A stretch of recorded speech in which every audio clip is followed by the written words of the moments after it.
calm, focus, happiness. Welcome, mindfulness mode. Welcome, mindful tribe. So good to have you with us today. And today I'm with an entrepreneur and author of the book Present Moment Awareness. And you might have read this book, you might have seen this book because it was written around 20 years ago and it's just been republished. And the author now has a new book called Coming Full Circle, which we'll be talking about as well. And he talks about what he learned during his own multi-year process of healing trauma. And he talks about how he used psychedelics to help heal that trauma. And so we're going to be talking all about this with our guest, Shannon Duncan. Shannon, are you in mindfulness mode today? I am. I am. That's great. Shannon, so let's start here. What does mindfulness mean to you? Mindfulness to me means being present to not only the present moment, but to myself, what I'm thinking, what I'm feeling, how I'm perceiving, how that's being interpreted, how my body is reacting, being truly mindful to my experience of life in any given moment and what I can learn from that and how I can grow from that. Right. Just as the title of your book illustrates, present moment awareness. So tell me about the journey that you were on when you reached that point that you just had to put this into a book called Present Moment Awareness. What was that like? I was in the early part of my learning journey, and I had been working with a really talented therapist named Taffy, who I'm still in touch with all these years later. And we had been doing a lot of mindfulness-based therapy. We were using a process called Haikomi, which is, present moment awareness of emotional states as they're moving and presenting in your body. And it was really powerful for me. The Power of Now was out at that time. It was really big, very popular. And I really loved that book. But in speaking to a lot of people, they were like, well, this is great, but practically on a day-to-day basis, what can I do? How do I go from where I'm at now to what he's talking about? And so I just wanted to put together a guide to getting started with deep mindfulness in the present moment. And that's what that book is. So some of the challenges that you had in your life, did they take you to a place of anxiety or depression or addiction or any of these places that a lot of people have challenges with? Yeah, the challenges I had in my childhood, and I had very early life trauma, significant, very early life trauma that continued until, I was able to leave home. And some of it I knew about and I could see how it was affecting me. And there was some that was deeply hidden from my view that I only came to being able to address through the psychedelic healing work that I discuss in Coming Full Circle.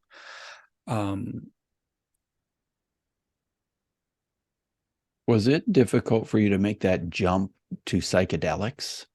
Not at all. I had explored psychedelics earlier in my life. I had explored them recreationally. Like I was introduced to them by a good friend, and we just went on a walk and had a deep talk. And I began seeing, wow, this is something very different than I imagined. It really opens my mind up. I can see things in such a different way, from such a different perspective. And so it allowed me to start really shifting and changing and growing.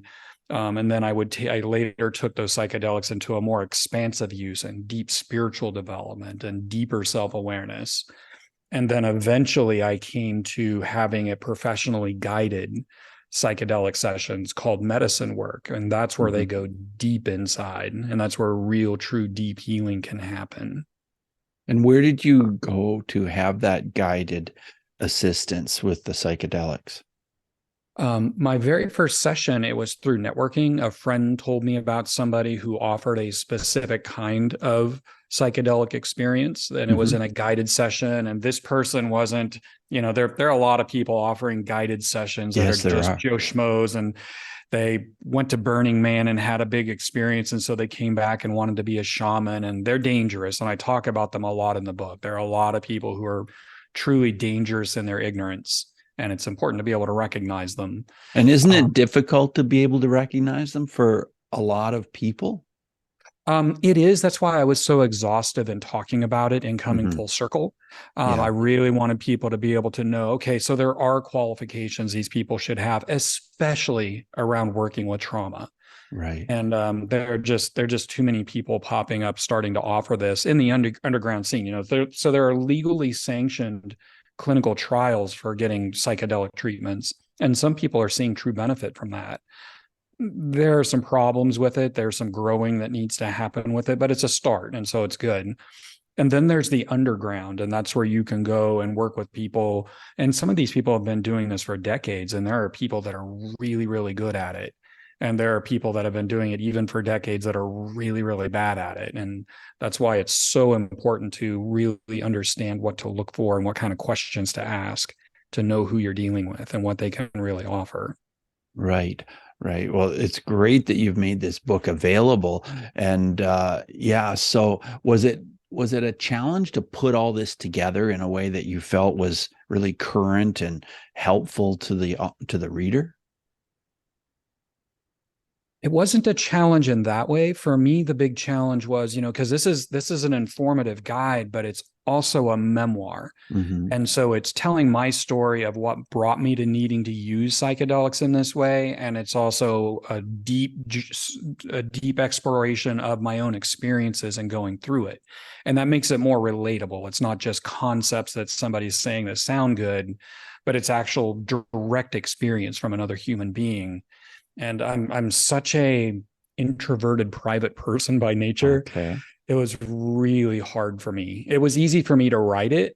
It was very hard for me to make the decision inside of myself that I was going to share it. And Mm-hmm. so that was probably the most challenging aspect of the book, is just making myself so visible, so vulnerable.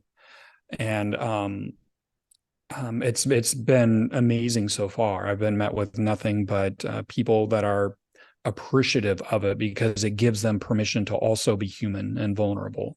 Can you And share with us some of the feedback you've received from the book, Shannon?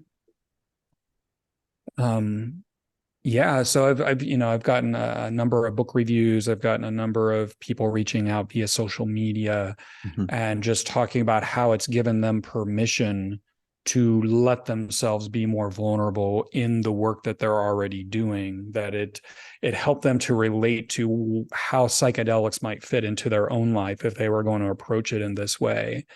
I've had a number of people who offer the guided services that felt that they learned a lot from it, hearing it from the perspective of somebody who went through it and what was good for me and what was not good for me, what worked and what didn't.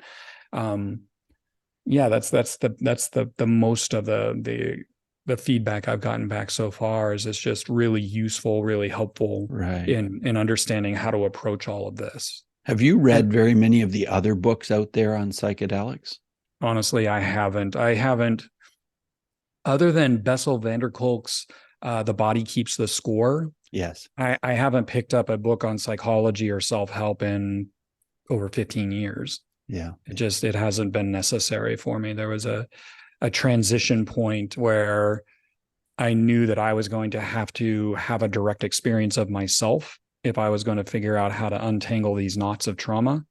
And just getting up in my head about more of the latest self-help whatever wasn't going to be helpful for me. And so for me, it became about direct experience and being highly pragmatic and just trying to find truth for myself. And it was when I finally came across guided psychedelic sessions properly held. I just lucked out and got a really good guide that I got started with, that I found that it was possible. Well, in your book, Present Moment Awareness, you're talking about honesty. You share your thoughts on honesty and what it means to be in the moment. And then you go on and talk about the 4 phases to this process. Could you share a little bit of that with us? Yeah, I don't actually remember what the 4 phases are off the top of my head. I wrote that book, over Yeah, 20 years ago. no problem. Yeah, I have that But here. the You talked idea, about the power of this moment was your first phase. So those are like sections in the book. Yeah, they are. They are chapters in the book. Yes. Really what I was trying to get at with present moment awareness is that, you can do it's, and again, present moment awareness is for people just getting started in this process. For someone who's already been working with their own mindfulness, it's going to be very basic. It was meant to be very basic. It was meant to be a way to give somebody a way in. And throughout present moment awareness, it's about self-honesty. It's about trying to see yourself as honestly as possible, because when you're dealing with what's real and not what you're afraid of or what you want to be true, that's where you get the option to make real change. That's where you can grow. And so it's slowing down, looking inward while staying present in the world, and seeing what's there and accepting what's there and using that as what you use to move forward. And that's really the heart of that simple book is self-awareness, self-honesty, and the willingness to own it and grow. Well, I know that music is part of your mindfulness. Can you share how the piano plays a role in that? Yeah, it was really interesting because my whole life I saw myself as somebody who could not play music. For some reason, it was just in my brain that I wasn't possible. And in doing the professionally guided psychedelic therapy sessions, again and again, I would express, I need to be creative. I need something to happen. And finally, I knew it was music. And then one time I just signed up for some piano lessons, and I went and bought a digital piano, and I started taking lessons, and man, I took to it like a fish to water. It was just moving through me. And it just made so much sense. I'm 2.5 years into learning piano now, and I even have a grand piano sitting over there. I practice it, an hour to 2 hours every morning. And it's just something I adore. And since then I've picked up learning classical guitar, and I even started singing. I never thought I could sing. And it was through the psychedelic therapy work where it allowed the question to come in: how do I know I can't sing? How do I know that's not possible for me? And so I went and I took a first lesson, and this really cool teacher that lives nearby me, he started playing notes on the piano, and I could match them. It wasn't great, but I could match pitch. I could hear and match pitch. Sure. And I'm a little over a year into singing lessons, and it's remarkably different how much it's evolved. And all of that was because during the psychedelic healing work, I allowed new questions about the reality of me to come in. That's really part of the power of psychedelics, is seeing things from a different perspective and allowing new possibilities to manifest. And do you see yourself going to a place where you will even be more creative, maybe composing and doing that kind of work? I don't know. I haven't been pulled in that direction. I'm really pulled towards being able to improvise both on the piano and the guitar. And so I work a lot on scales and understanding music theory. And I'm looking for a music teacher that can help me start working more towards improvisation. I love reading music and playing music, but I really want to be able to express just freely. That's where my heart's been pulling me this whole time, is in that direction. And so that's the next phase of my music. And I don't know where it goes after that. I do have a bit of a fantasy about, being able to do the whole campfire thing with a guitar and singing a song, but we'll see if that comes around. It's a dream. Yeah. What role does nature play in your life, Shannon? Nature is how I ground myself. I live in Southern California, but I'm a little more rural. So I've got, 3.5 acres. I'm on the edge of a natural preserve. So like my view over the top of your head here is this big open space of natural preserve. Nice. So I'm looking out at the mountains and green, and it's just, getting out for a regular hike or just going for a walk in the trees. It's deeply grounding for me. It just recenters me and brings me back into the moment. It's just so important to connect with the earth and to connect with life and remember that we're a part of that life. Right, for sure. Shannon, do you have a meditation routine you can share with us?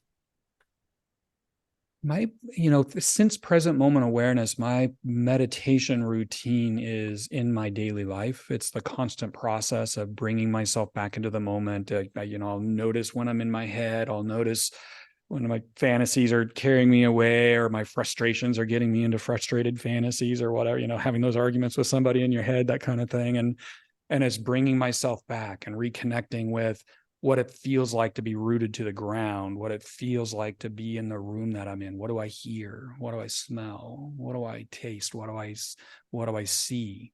Sometimes I'll look around and I'll just really ground myself back, and my whole body just settles. And that's my constant practice, is just bringing myself back, being self-aware. And I'm just doing the lessons that I put out in present moment awareness, which are all lessons that people put out before me. Sure. I didn't create anything new around that. It was just making it really, really simple and accessible. Speaking of being aware, are you aware of your dreams? And if so, what do they mean to you?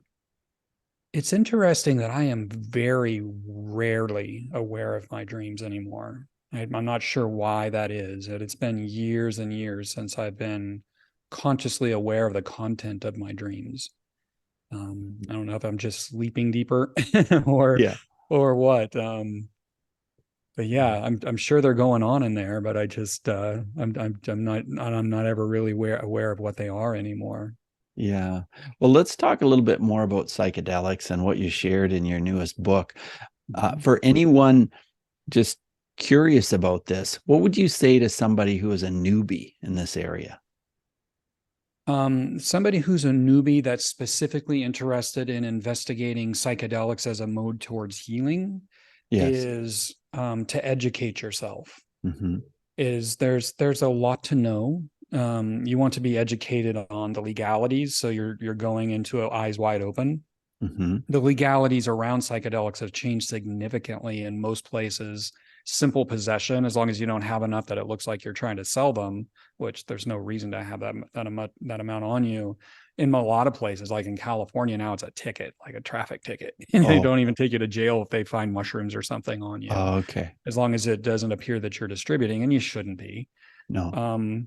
And the safety concerns, how they would match up with your own health and the medicines you might already be taking, any prescriptions or supplements you're already taking. So it's important to educate yourself on the medicines that you have. It's important to educate yourself on how to test the psychedelics, so you know that you're taking what you think you're taking, because even things like ecstasy, MDMA, have been found to be laced with fentanyl in some places. Right. So it can be deadly if you don't know what you're taking. So it's really important to understand that. And that's really what I tried to cover in Coming Full Circle, is for somebody coming to it that's done their own work but not getting what they need from it, or somebody that's newly approaching this, how they can understand what this really is. There's a great deal of misconception out there that the psychedelics are a magic bullet and you just need to go someplace and you take it while you're listening to some spiritual music. Right. And, somebody's sitting nearby trying to look like a guru, and somehow that's going to fix you. And it doesn't really work like that. And I just want people to go into the entire experience with their eyes wide open. They're educated, they're confident, they know what's going on, and they're ready to approach that in a very safe and informed way. Are there any kinds of traumas that you think maybe are not ideally dealt with by psychedelics? No, but there are people that are not ideally suited to working with psychedelics in this way.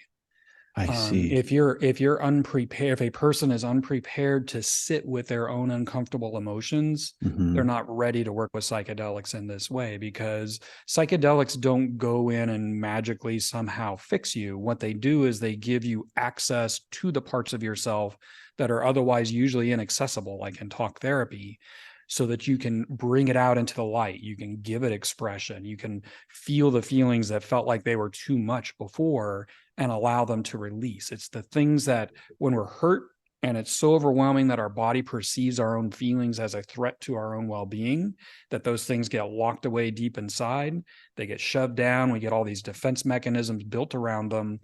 And it's those defense mechanisms that cause all the problems, right? The addictions, the depression, the anger, the whatever it is for someone, and the some people, escape their feelings through sex. And so it's a direct reversal of this, in that you go in and you allow the defenses to express, and then you get into the stuff that you're being protected from, and you get to give it voice. You get to let it out. And sometimes that'll come out in movement or sound or words or just in feeling in your body. But that's the real power of working with psychedelics in this way. And so not everybody's ready for that. And a lot of therapists who offer this kind of service require people be in regular therapy with them for at least 6 months before they'll do their first psychedelic session, so that they're properly mentally and emotionally prepared for the experience. Right. And just a reminder, Mindful Tribe, the book is called Coming Full Circle, Using Psychedelics to Heal Trauma, written by Shannon Duncan. So yeah, check that out. And Shannon, what's your website? ShannonDuncan.com. Okay, with 2 N's, ShannonDuncan, ShannonDuncan.com. Now, Shannon, I wanted to talk to you about the topic of bullying, because I've worked in this field for some time. Do you have a story you can share with us about bullying, somehow related to bullying, where mindfulness would have made a difference? Well, when I was in 5th grade, I was bullied pretty mercilessly. I lived in a rural Oklahoma town, and there was this group of 3 or 4 boys that would pursue me every day to school and back. And I couldn't get any help about it. I would leave for school at the very last minute. So hopefully I'd get there after they were already there. And then I would take off as soon as the bell rang and try to get home. And I was hiding at home and not going outside and playing. And it was a devastating experience. Yeah, sounds it. And I took it to be about me, as most kids will. I took it, there's something wrong with me, and that's why I'm being treated this way, and that's why no one wants to help me. Right. It was a deeply emotionally wounding experience that took a very long time in my life to heal. Had I had the capacity to be more mindful of myself back in the day, I could have seen that this is these boys acting out their own angst, and this is them just being kids, and I'm just an easy target because I've reacted so powerfully. If I'd turn around and punched one of them in the nose, even if I'd gotten bullied, even if I'd gotten beaten up after that, I probably would have had more respect. But, because of the other traumas in my life as a child, I was terrified. Yeah. And so I was just trying to escape. I was trying to keep myself safe in the way I knew how. And had I been able to be more mindful of myself and pull back from the feelings and see things from a little bit bigger picture back then, I would have had a different, less traumatic experience of it.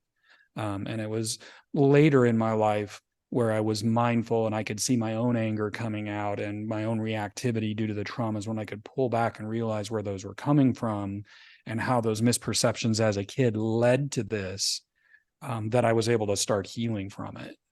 Right. Right. Thanks for sharing that. As we move forward in the interview, Shannon, I want to ask you 5 quick answer questions. So just 30-second answers are perfect. The first one is this: who is one person who has been a powerful mindfulness influence in your life? One person would have been my therapist, Taffy. She was my first real therapist, and she introduced me to this process called Haikomi, mindful body experiencing, somatic body experiencing. And she taught me deep mindfulness and self-awareness that I still use to this very day. Wow. Yeah. Let's talk about your emotions and how mindfulness has helped you deal with your emotions differently. Sure. What I learned from Taffy in the mindfulness and in working with Haikomi, I learned to pull myself back and observe my emotions. Whereas before that, my emotions just defined me, right? They just, whatever I'm feeling, this is truth. This is what's real. There was no consideration that, oh, these emotions are coming because I feel really insecure underneath, or I'm feeling very sad, or I don't feel safe. And so mindfulness and self-awareness and self-honesty has really allowed my inner world to expand out, where I contain the emotions. I'm not the emotion. Right. Let's talk about breathing. Do you have any comments or any techniques, any thoughts that you want to share on breathing? I discuss quite a bit in both books about breathing, and it's absolutely essential to mindfulness. How you're breathing, as you know, almost anybody that's enjoying your podcast is going to know how you breathe is a direct indicator of your state. And so if you're breathing from high in the chest, you're more panicked, you're more in the lizard brain, right? And so it's good to start breathing from down in the abdomen to settle your body, to settle your mind.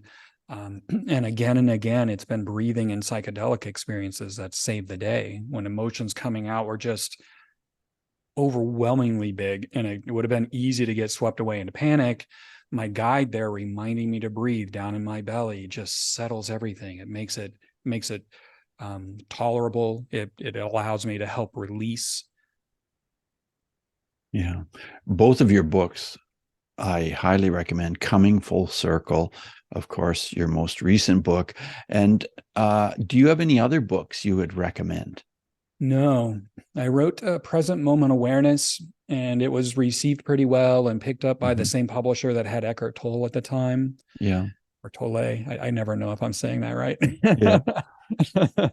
Sorry, Eckhart.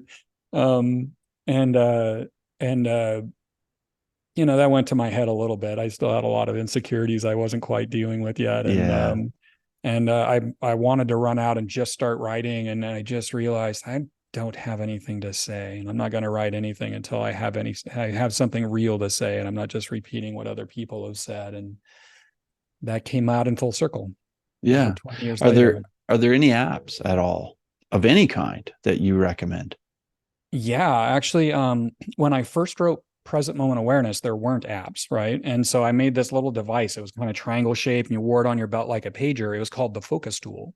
And it would go off between 20 minutes and 2 hours apart. And when it would alert you, you would breathe, bring yourself back in the moment, do the exercises from the book. And when I just re-released Present Moment Awareness for its 20th anniversary, I made an app for the focus tool. And so that is available for Android and iPhone, and it's free, and it does not track data of any kind. It's genuinely free. I get nothing from somebody using it. And then if somebody wants a few more features, you can have more messages that you're alerted about through the day, and just a few more bells and whistles, is $4 a year. So it's really meant that I'm just sharing this app with the world, and a lot of people seem to find it very useful. I use it myself all the time. Yeah, I downloaded the app, and so Mindful Tribe, I appreciate this app, so check it out. That's really the focus tool. Yeah, the focus tool. Yeah, thank you for that, putting that app out into the world. And as we wrap up the interview, I just wonder if you have some final words of advice for our Mindful Tribe listeners, Shannon. Well, the nature of my interview tour is promoting Coming Full Circle, and really that book is there to help people who are curious about or interested in exploring the possibility of psychedelics to help them heal trauma.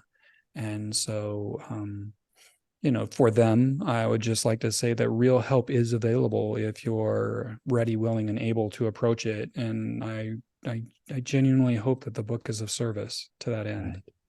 Yeah, thanks for writing it. And thanks for being on Mindfulness Mode, Shannon. Yeah, thanks for having me. It's a great interview. Thank you. Oh, great. All the best to you. Bye now.